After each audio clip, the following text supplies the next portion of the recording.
10h21, estamos de volta com o Manhã Bandeirantes e acionando a nossa reportagem, Luiz Felipe Nunes está em um sindicato ligado à área de logística e por lá a fila é enorme de pessoas que tentam cancelar o pagamento da contribuição sindical. É difícil para quem tenta por aí, Luiz? Bom dia. Bom dia, Lupato. Bom dia para todo mundo que nos acompanha aqui na Rádio Bandeirantes. Estou na zona norte da capital paulista, em frente ao ponto em que o Sindilog, um dos sindicatos que representa o setor de logística, escolheu para que os trabalhadores consigam discordar de uma cobrança assistencial, uma cobrança sindical de 2% do salário para que haja essa contribuição para os sindicatos. Em uma assembleia no último mês foi decidido um aumento de 7% para os trabalhadores, mas também essa contribuição de 2% nos salários. E aí, a partir do dia 9, os trabalhadores tinham 10 dias para negar essa contribuição. A questão é que essa negativa tem de ser feita presencialmente neste ponto aqui na zona norte da capital paulista, em um horário determinado entre as 10 horas da manhã e as 4 horas da tarde, com uma paralisação ao meio-dia, entre meio-dia e 1 da tarde, por aqui não opera. Os trabalhadores eles têm que ficar numa fila neste momento, dobrando 2 quarteirões aqui na zona norte da capital paulista, esperar até as 10 horas da manhã, agora já abriu uma leva de 40 pessoas, já conseguiu entrar ali para fazer a negativa, mas entrando no local é necessário assinar um papel timbrado do próprio sindicato, uma carta de próprio punho, que alguns trabalhadores já afirmam que leva pelo menos uns 5 minutos para fazer essa negativa, e depois receber a autorização do sindicato para não fazer esta contribuição. Lembrando que as regras da contribuição sindical mudaram nos últimos anos, não é mais obrigatório fazer essa contribuição com um dia dos pagamentos pelo ano, mas agora existe essa previsão de que os sindicatos podem fazer essa possibilidade negativa, mas com algumas dificuldades que a gente já mostrou várias vezes aqui na Rádio Bandeirantes. Conversei com algumas pessoas que chegaram aqui, os primeiros da fila, 10 para meia-noite. Esses portões abriram às 10 horas da manhã. São pessoas que passaram 10 horas aqui para conseguir ser atendidas, até porque elas tentaram vir aqui na semana passada e não conseguiram. E esses 10 dias corridos que eu falei, eles contam para o prazo do sindicato, mas o sindicato não abre nem no feriado de 9 de julho, que foi o primeiro dia, nem nos dias dos finais de semana. E conversando com algumas pessoas, encontrei aqui na fila a Thalita. Thalita que vai conversar agora com a gente, está aqui nessa fila, neste sol das 10 horas da manhã, a fila andou apenas uma vez. Thalita, queria que você falasse como que está a situação, primeiro, que horas que você chegou e se é sempre assim a situação. Sim, bom dia, pessoal. É sempre assim. Eu cheguei por volta das 5 horas da manhã e até então estamos aqui, não dobramos nem o primeiro quarteirão, aguardando para ser atendido, e é uma grande dificuldade, né? Para o trabalhador que está ali no dia a dia, na rotina, é uma grande dificuldade ter que passar por tudo isso e a burocracia para conseguirmos assinar essa carta. E o dia de trabalho perdido, porque a gente conversando aqui antes de entrar no ar, você já me disse que todos os anos a situação é a mesma, acabou de repetir essa informação. O dia de trabalho é fácil de conseguir essa dispensa do trabalho, depois tem que, de alguma maneira, corrigir esse dia, voltar a fazer uma hora extra, como é que fica? Sim, esse dia, né, no caso, na empresa no qual eu trabalho, dá a possibilidade do banco de horas, mas é um dia que, querendo ou não, a gente tem que pagar. Estamos aqui para tentar fazer a assinatura da carta e acaba que a gente tem que ficar com o banco de horas também para conseguir pagar o dia de hoje. E chegando depois, perto das 5 horas da manhã, eu vi que você já estava dobrando uma esquina no meio da outra esquina. E alguns funcionários passaram, até do sindicato, dando algumas recomendações que causaram uma revolta de muitas pessoas. Você conseguiria dizer quais foram essas recomendações? Se a culpa, eles culpam o próprio sindicato pelo não atendimento? Como é que é?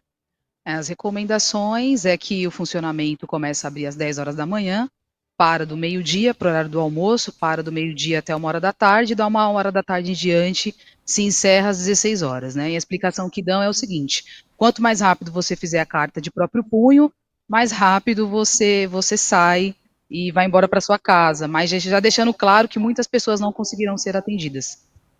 Então é isso. Algumas pessoas do sindicato passam. Obrigado, Thalita, pela sua participação. A gente vai seguir acompanhando para ver que horas que você vai ser atendido aqui, porque o funcionamento começou às 10. Mas é isso, alguns funcionários do sindicato passam aqui e falam que a celeridade depende do funcionário, a pessoa que está perdendo um dia de trabalho para estar aqui para tentar não fazer esta contribuição. Algumas propostas ainda estão no legislativo para facilitar a vida do trabalhador. No último mês, na Câmara dos Deputados, em Brasília, passou uma legislação que agora está no Senado Federal, na Câmara de Constituição e Justiça, para que haja a facilitação, pessoas consigam fazer pelo menos isso de maneira online e que haja ampliação do prazo para negativa para 60 dias, porque aqui, novamente, são 10 dias, mas em nem todos esses dias abre aqui a possibilidade para que as pessoas façam essa negativa, Lupato. E a gente tem que registrar, Luiz, que tem advogado que está orientando, essa é uma prestação de serviço aqui no Manhã Bandeirantes, está orientando uma alternativa para esse absurdo, verdadeiro absurdo que os sindicatos, alguns sindicatos, entre eles esse de logística que você está retratando, dificultando a decisão e a tomada de atitude dos sindicalizados para não pagar a taxa sindical. E essa orientação dos advogados, como por exemplo o Dr. Sérgio Gerabi, é o seguinte: envio de carta ou telegrama com aviso de recebimento, AR, e guarda esse documento. E depois, se precisar, vai para a justiça e diz: olha, estão me tungando, que nem tungaram os aposentados, né? Estão me tungando sem que eu deseje e já eu avisei. Porque não é possível eles imporem uma forma com horário restrito para que o sindicalizado tenha que fazer isso. Não é possível. Então, aviso de recebimento em carta ou telegrama para depois você se calçar. Luiz Felipe Nunes, parece que a fila andou um pouquinho, pelo menos, por aí. Consegui ver pela sua imagem de retorno aqui. Andou sim, Lupato. Foram 31 minutos até que a primeira e a segunda leva andassem por aqui. Poucos passos foram dados. Naquele primeiro momento foram 40 pessoas. E nem todo mundo que entra já consegue fazer o procedimento, porque são 16 pessoas que conseguem de fato assinar a carta e mais 20 que ficam sentadas esperando dentro deste ponto escolhido pelo sindicato. Então, nem todas as pessoas que entram já conseguem fazer. Então, é uma demora grande para todo mundo que vai fazer a assinatura. Tem até algumas pessoas aqui que eu dei uma observada que conseguem trabalhar pelo home office, à distância, estão com computadores sentados, muitos deles com alguns banquinhos, porque já sabiam que a demora iria ser longa. Novamente, muitas pessoas que tentaram fazer isso na semana passada, chegaram aqui às 7 da manhã e mesmo assim não foram atendidas. Existe uma reclamação e eu vou seguir por aqui para averiguar. Porque a partir da volta do almoço, a 1h da tarde, muitas pessoas relataram que o ritmo começa a diminuir, fica mais moroso, ou seja, mais dificuldade para o trabalhador. Então a gente vai seguir aqui acompanhando para averiguar essa situação e trazer tudo para o nosso ouvinte. Como o Luiz bem destacou, não é a primeira vez que a gente traz esse tipo de reclamação de pessoas ligadas a diversos sindicatos que tentam cancelar essa contribuição. Inclusive, alguns sindicatos exigem que anualmente a pessoa compareça ao local para toda vez lá, com a própria letra, escreva uma carta que, em muitos casos, precisa ser especificamente o que o sindicato quer e não qualquer negativa.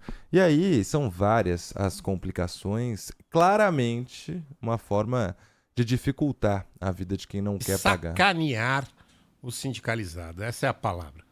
Sacanear mesmo, até porque, né, lá atrás, na reforma, como o Sabino também estava falando aqui, ficou definido que, na verdade, era preciso uma autorização prévia do trabalhador para a cobrança da contribuição. E aí, em 2023, uma decisão do STF mudou esse entendimento e aí disse que é sim constitucional que um sindicato, por acordo ou convenção coletiva, cobre uma contribuição assistencial, como eles chamam. Só que ele tem que deixar aberto para oposição, ou seja, para que o trabalhador vá lá e diga: eu não quero contribuir.